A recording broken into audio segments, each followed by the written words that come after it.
اگر آپ کو لگتا ہے کہ آپ کی دعائیں قبول نہیں ہو رہی، اگر دل میں سکون ہے، راستے بند نظر آتے ہیں، یا آپ کسی ایسی آزمائش سے گزر رہے ہیں جسے کوئی نہیں سمجھتا، تو رک جائیے۔ قرآن میں ایسی دعائیں موجود ہیں جو اللہ تعالیٰ نے اپنے برگزیدہ انبیاء علیہ السلام کی زبان سے ہمیں سکھائیں۔ یہ دعائیں انبیاء کرام علیہ السلام کے آزمودہ خزانے ہیں۔ یہ صرف الفاظ نہیں بلکہ ایمان، صبر، امید اور اللہ پر کامل بھروسے کا سبق ہیں۔ آج ہم ایسی 5 عظیم دعائیں جانیں گے جو ہر مسلمان کو یاد ہونی چاہیے۔ نمبر 1، رب اشرح لی صدری ویسر لی امری واحلل عقدۃ من لسانی یفقہوا قولی۔ اے میرے رب، میرا سینہ کھول دے، میرا کام آسان کر دے، میری زبان کی گرہ کھول دے تاکہ لوگ میری بات سمجھ سکیں۔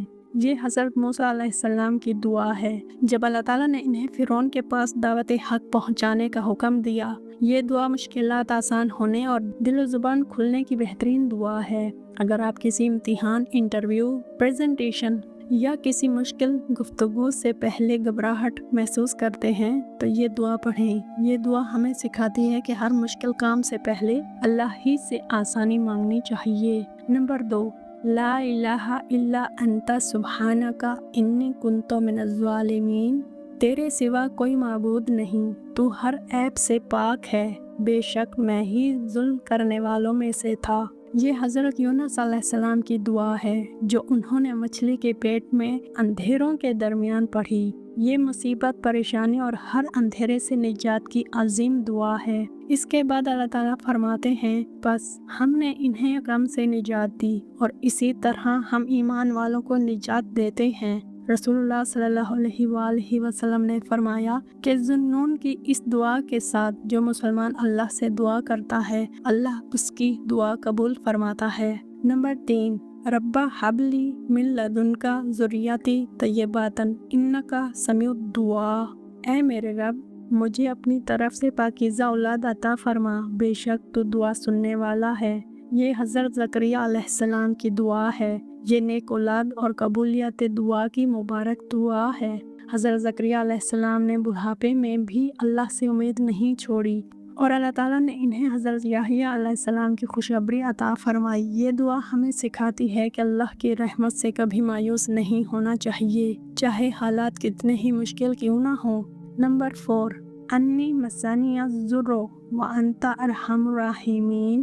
اے میرے رب، مجھے تکلیف پہنچ چکی ہے اور تو سب رحم کرنے والوں سے بڑھ کر رحم کرنے والا ہے۔ یہ حضرت ایوب علیہ السلام کی دعا ہے۔ یہ بیماری، تکلیف اور آزمائش میں شفا کی دعا ہے۔ برسوں کی بیماری اور آزمائش کے باوجود انہوں نے صبر کا دامن نہیں چھوڑا، پھر اللہ تعالیٰ نے انہیں شفا عطا فرمائی۔ یہ دعا ہمیں سکھاتی ہے کہ آزمائش کتنی ہی لمبی کیوں نہ ہو، اللہ کی رحمت سے امید کبھی ختم نہیں کرنی چاہیے۔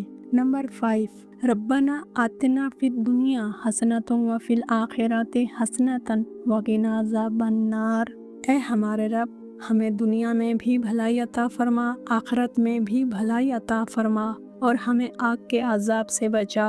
یہ قرآن کی جامع ترین دعاؤں میں سے ایک ہے۔ حضرت انس رضی اللہ عنہ فرماتے ہیں کہ رسول اللہ صلی اللہ علیہ وآلہ وسلم سب سے زیادہ یہی دعا کیا کرتے تھے۔ اگر آپ ایک ایسی دعا یاد کرنا چاہتے ہیں جس میں دنیا اور آخرت دونوں کی بھلائی جمع ہو تو اسے اپنی روزانہ کی دعاؤں کا حصہ بنا لیجئے۔ یاد رکھیے، انبیاء علیہ السلام کی عظمت صرف ان کے معجزات میں نہیں تھی بلکہ اس بات میں بھی تھی کہ وہ ہر خوشی، ہر غم، ہر آزمائش، ہر نعمت میں اپنے رب کی طرف رجوع کرتے تھے۔ اگر ہم بھی ان دعاؤں کو سمجھ کر اخلاص کے ساتھ اپنی زندگی کا حصہ بنا لیں تو اللہ کے حکم سے ہمارے دل اس کے قریب ہوں گے، کیونکہ یہی قرآن کی تعلیم ہے۔ یہ صرف دعائیں نہیں، انبیاء کرام کے آزمودہ خزانے ہیں۔ انہیں یاد کریں، پڑھیں، اپنائیں اور ثواب کے لیے آگے ضرور شیئر کریں۔ شاید اللہ تعالیٰ کسی کی ہدایت کا ذریعہ آپ کو بنا دے۔ اللہ تعالیٰ ہمیں قرآن میں مذکور انبیاء کرام علیہ السلام کی دعاؤں کو یاد کرنے، سمجھنے اور ان پر عمل کرنے کی توفیق عطا فرمائے۔ آمین۔ جزاک اللہ خیرا۔ اللہ حافظ۔